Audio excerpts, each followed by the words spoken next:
Hi there and welcome. This is Martin, Only Van's Guru, my van life of floods, broken batteries, climbing under the van and showing you my diesel heater setup. So get yourself a glass. Good morning. Welcome to Only Van's Guru. I said that. My take on van life in No, the UK. I've done that. Today I'm going to do a little bit about my cheap Chinese You can't even get your diesel. words Okay. right. If I get this hair out of my moustache. Prep, Mark. But it's been a wet and it's just been a tricky start to my week. Yesterday the van wouldn't start. The main battery had gone. So that was an expense. But luckily it failed when I was very close to one of those Euro car parks. Anyway, going over one of my favourite bridges. I'll insert photo now of moment. I took that photo one early summer's morning on the way to work when I used to live in Barnstable, but I was based at Bideford Ambulance Station. And I drove across and I was just like, what a sunrise. And then I had to go back and take the photo. I mean, you can't not capture moments like that. And then a couple of weeks ago, insert drone footage. I got these drone photos of this bridge on a stunning morning. Low fog. It's just beautiful. But so where are we going today? I'm going to my storage unit so that I can put Jenny up on the ramps I've got and have a look underneath. So I'll video that and show you the way I've done my exhaust and why you should do it like that. What was wrong with the initial install that I had, and not just wrong. My moustache today, all over the place. It was a danger. It was. I mean, the guy who pre-built most of what I've got here done an amazing job. But that one thing, just like you weren't thinking. Right. So let's put this on. Let me take you. Oh, yellow lorry. I'm big yellow lorry. Blue house. Tapley Park Gardens. That's a nice place if you're on holiday down here. Another yellow lorry. What's up with me? Let's go through Instow. Instow's a lovely little place. Although it's got a tidal beach, it is actually still part of the estuary. It's on the River Torridge, and it's just where the River Tor meets, and they both meet, and then they go out into Bideford or Barnstable Bay. Ooh, contentious. What are we going to call it? The Bay of Wales. Let's be all political. And also then yesterday, I was feeling unbelievably down. Not because the battery had happened, I was just getting that way. And then I couldn't get the battery out. The bolts holding it in were just the design of it. I could be through. You couldn't get the 13mm spanner into the gap to hold the bottom of the bolt to get the battery release cap. Really anal. Anyway, got there. WD-40. Some adult words. Now, this is a beautiful view.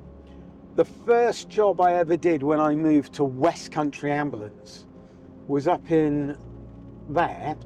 No, here, up in there. Look at that, isn't that beautiful? And you'd think, what a lovely view. But the guy had got the curtains closed permanently and put a cupboard in front of the view because he didn't like it. Oh wow, look, it's flooded down here. They've actually got flood barrier here.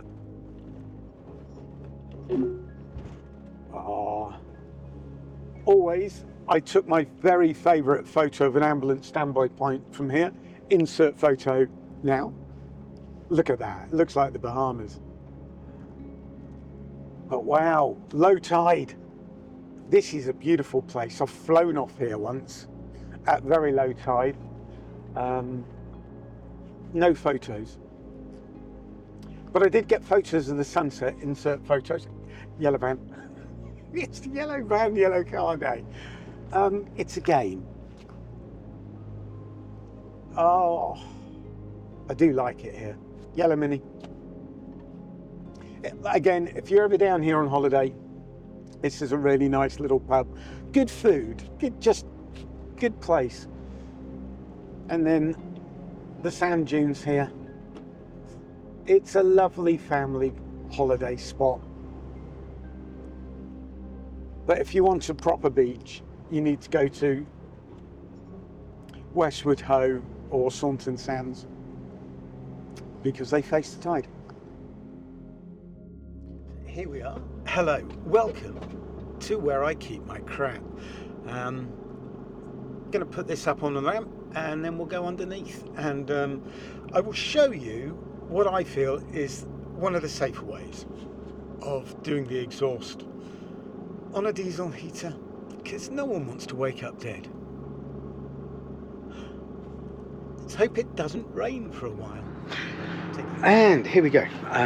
Van up on these 3-ton-ish plus ramp stands. I'm just going to put a tarp, that's the word. I'm going to put a tarp down because it is piss wet. And then I'll show you underneath. Come join me on my magical adventure. And I'm in my Aladdin's cave, which I won't show you because it's got all my shit in it. But in here at the weekend, I finally get my other motorbike back. This garage has had it for 15 months. 15 months. I'm not going to name and shame, but absolutely appalling. Phoned them up last summer. And the owner, his words, I quote you not, was, oh, it started to misfire on one of the engines, so I got pissed off and I put it aside. You're a garage. So we've haggled over price, but I get that back and she's a beauty. So I have a BMW F700, which is my main bike, which I love. I go around touring and go camping on when I'm not in Jenny. The other bike, I will let you, we will wait and see. And I've got a friend picking it up from the garage and bringing it to here. We'll see that on a week's time. Right, let's get under the van. Okie dokie. Is this going to be sideways? Let's hope it's the right way around. So here's the air inlet, but I've already lost the filter housing from the end of it. The old exhaust was here. Now see this bit there, right? That bit, that is the air vent for my LPG bottle, right? And you've got the old exhaust here. And on a still night, you see these big skirts.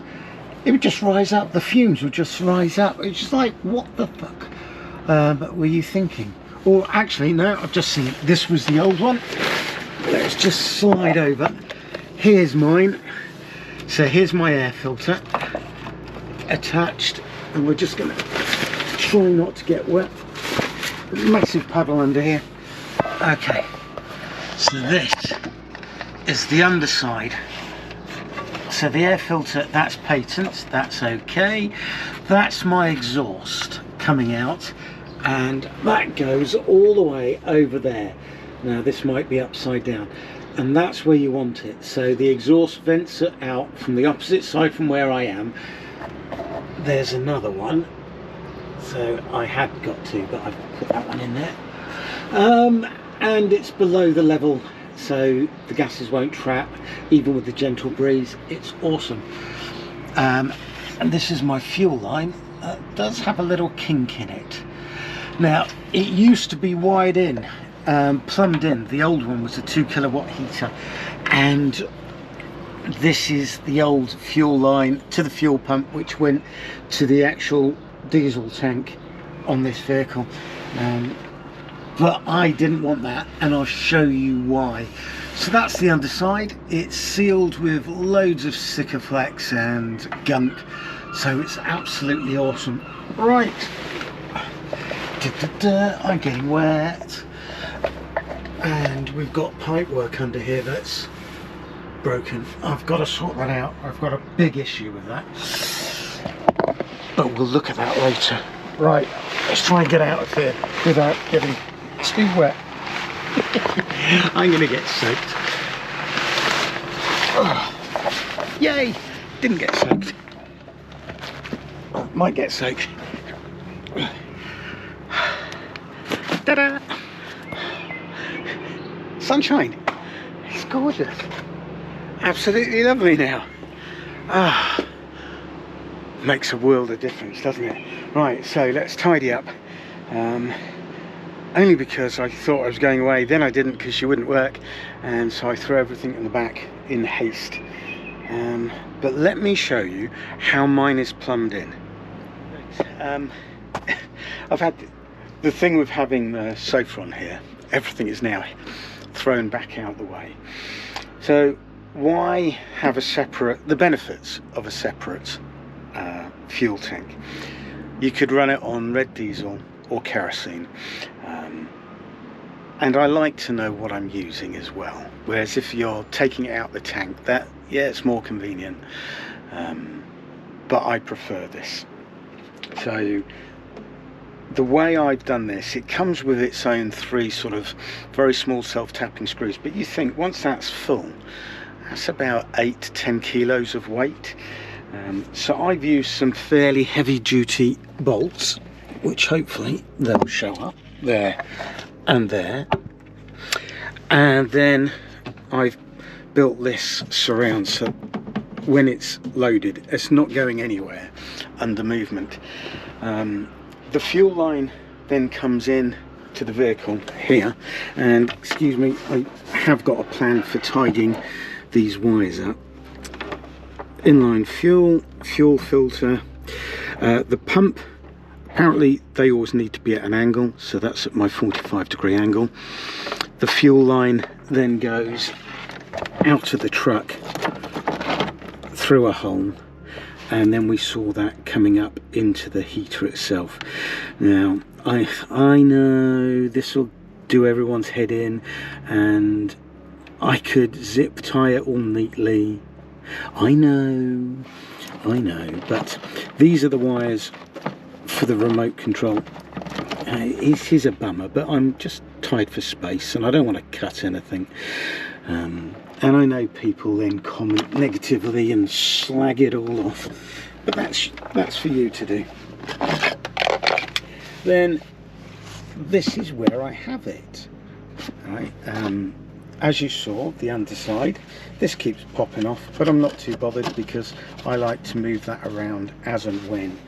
And then the control, so the power for this is always plumbed in to 200 amp hours of lithium, which is powered by solar, or during the winter I run this 20 amp trickle charger, sometimes half an hour a day. I only use this, even though I've got this big inverter. I hardly ever use that. I rather use my EcoFlow Delta 2, but that's there should I need it. And then the power is just straight off this battery, and that then comes up to the Bluetooth controller here. So it's so simple, it really is. It's, you know, plug in and forget. And for anyone wondering what that is, that's your Victron Bluetooth controller to show me how much power I've got left in these batteries. Wonderful, it's so simple, it really is. Easy peasy, lemon squeezy. Why did I go from 2 to 5 kilowatt? Well, the one that was already installed was intermittent, so I thought I'd get a new one. I'll put a link for this one, which I got off Amazon, which has been awesome. The little Bluetooth fob is by the bed. I don't have it running on tick over during the night. This van's insulated enough I fire it up for 5 or 10 minutes in the morning, and the van's warm, and it stays warm for an hour. I then might fire it up again, or I'll be out. I think they're a no-brainer. If you're doing your own van build, the only tricky bit would be going through the floor with a circular router to make that hole. But other than that, if I can do it, anyone can do it. You just put them in and then forget about it and have heat. And for what? I think I paid 68 for mine. It might be cheaper. I'll put a link. It'll be an Amazon affiliate link. And then I'm thinking about a couple more batteries in here later on, if I can afford them, because they've come down to about £189 for these 100 amp hour ones. And it'd just be nice. I've got enough space. Got space under here for another 2. Yeah, I think that's all right. These things are okay. Mine has hissy fits of telling me that I've got no power even when I have. It takes like a day. Maybe I've set it up wrong. Not even a maybe. I've set it up wrong. But for anyone moaning about the wires are all over the place, everything's fused. God knows what he was doing there, but none of that's in use. But I don't want to cut it in case it cuts power to something, but I don't use it. Right, let me put all of this back and tidy up, and then get back on the road. Plan down into Cornwall next week. Oh, I did want to go this week, but I've got things to do this weekend in this area. Take care, everyone. Alrighty, let me introduce you to the new love of my life, Pookie the Yuki. Yeah, so I got myself a little ukulele. Hang on. So maybe every now and then I'll put in how far I'm getting with this. It's a totally different style for me, but it's all right.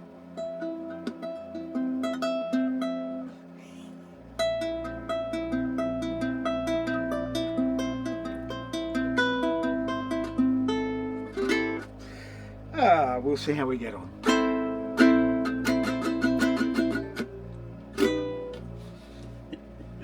Oh, bless it.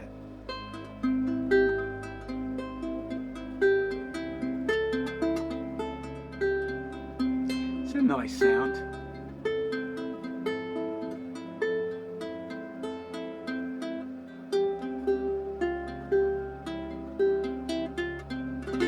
Anyway, leave me to it, and I'll learn some crap on here. Yeah. My apologies. Hi there, me again, Martin, OnlyVans Guru. Now, it's been raining a bit. Fancy a game of football? And just check out the drone footage. They need to sort the drains out. There is actually a drain van up here, unplugging the plugs. But wow, did it rain over the weekend. So join me Thursday for more shenanigans. I might do a bit about my diesel heater setup. Some people want to know about that who are starting out. But just like and subscribe anyway, and see my happy, mindful approach to living in a van full time and enjoying the floods. This is where Gifford in North Devon. I'll put in the what 3 words. And never before has there been a more poignant what 3 words than park, nerves, yachting for the kids' play park that was underwater. So just abide with me for the rest of these aerial shots because it was beautiful. So do give it a thumbs up, like and subscribe. Next week I'm heading up towards Sheffield, then Hull, then down to Bedford. All very emotive, but I will be sharing it, my mindful approach. We're going to celebrate Sandy's life, and I will share that with you. And also go and visit some old friends. Take care. Have a lovely week, everyone. Smile often, be positive, and above all, in everything, it's simple. Be kind.